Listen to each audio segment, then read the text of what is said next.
We were taught a simple story, that Neanderthals failed, that they were replaced, that they disappeared. But extinction isn't always loud. Sometimes it happens quietly.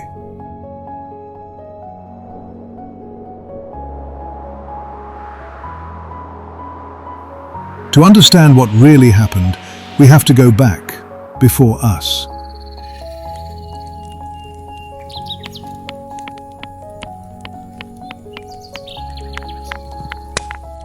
For more than 300,000 years, Neanderthals survived here.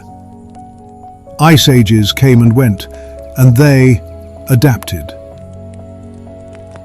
They endured. They hunted cooperatively. They planned.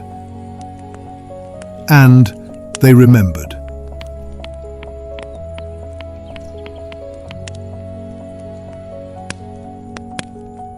Over time, they also learnt to bury their dead and marked graves with pigment.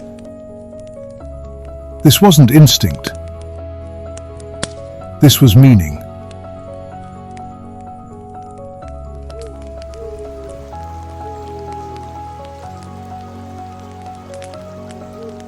Then, around 40,000 years ago, another human arrived.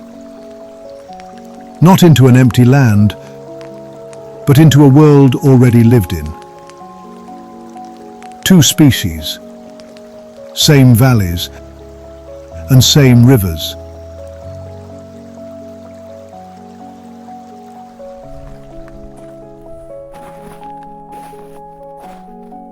Sometimes they didn't meet face to face.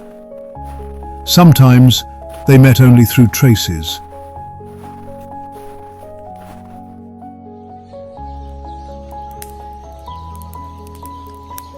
We imagined violence because it made sense to us. But the evidence tells a stranger story. Shared tools, shared camps, and shared time. They even had children together.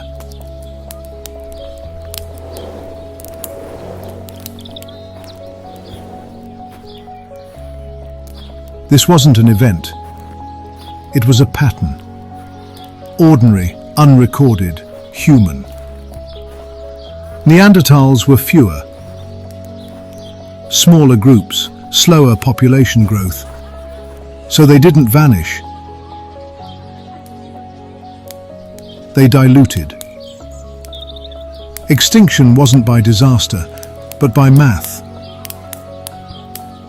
One generation at a time.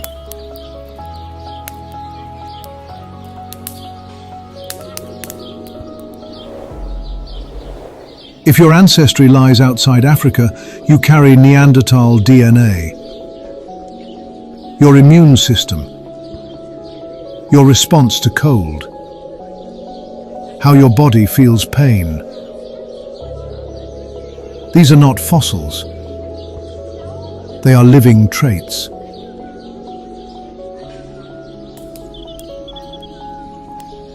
But here's the part we almost never talk about. Neanderthal children didn't disappear first. They survived longest. Some of them grew up in a world that no longer remembered their name. That story comes next.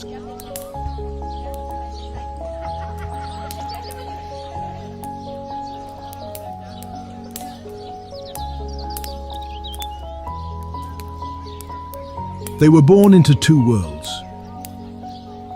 One already fading, one still forming.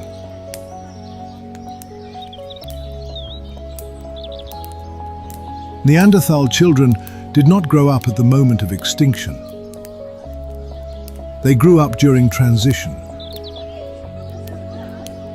Their parents remembered a different way of living, different tools, different rhythms, different winters. They remembered routes across frozen valleys.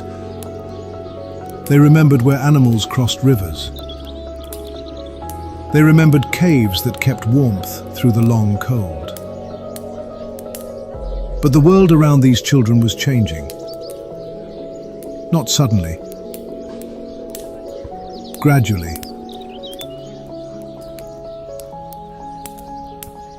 New fires appeared in places their parents had never seen. New footsteps followed familiar paths. New voices carried across valleys that once fell silent at night.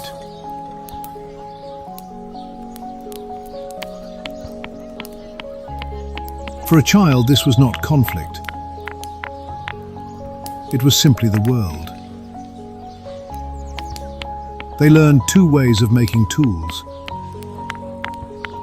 two ways of striking the same stone, two ways of shaping the same edge. They learned two ways of hunting, one built for strength at close range, one built for distance and speed. They learned two ways of moving through winter, how to wait, how to follow, how to share what little could be found. They watched different hands prepare the same fire. They listened to different voices name the same river. No one explained these differences to them. Children rarely ask why two things exist.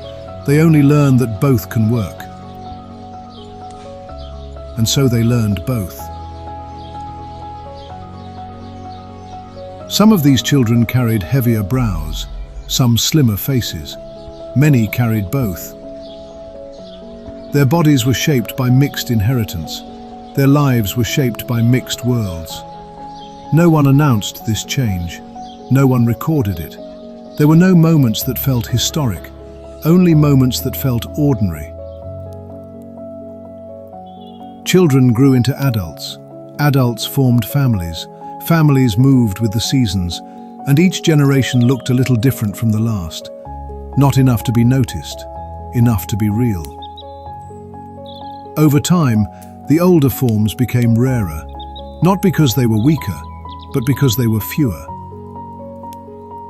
Neanderthal traits did not vanish. They softened, they blended.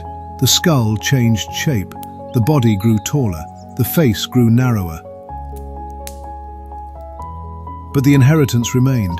Strength in cold, resistance to disease, a nervous system shaped for harsh worlds. These were not ideas passed down in stories. They were carried in bone and blood. They shaped how bodies healed, how skin felt winter, how lungs met thin air. The past did not end. It continued inside living people. By the time history noticed their absence, the children were already grown. Living among us, working among us, raising families who no longer carried the name, but carried the lineage. This is how a species truly ends, not with death, but with descendants. Neanderthals did not disappear. They became ancestors.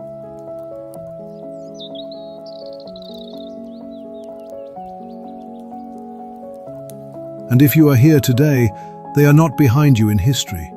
They are inside you, in how your body responds to cold, in how your immune system remembers old threats, in small traces written into your cells.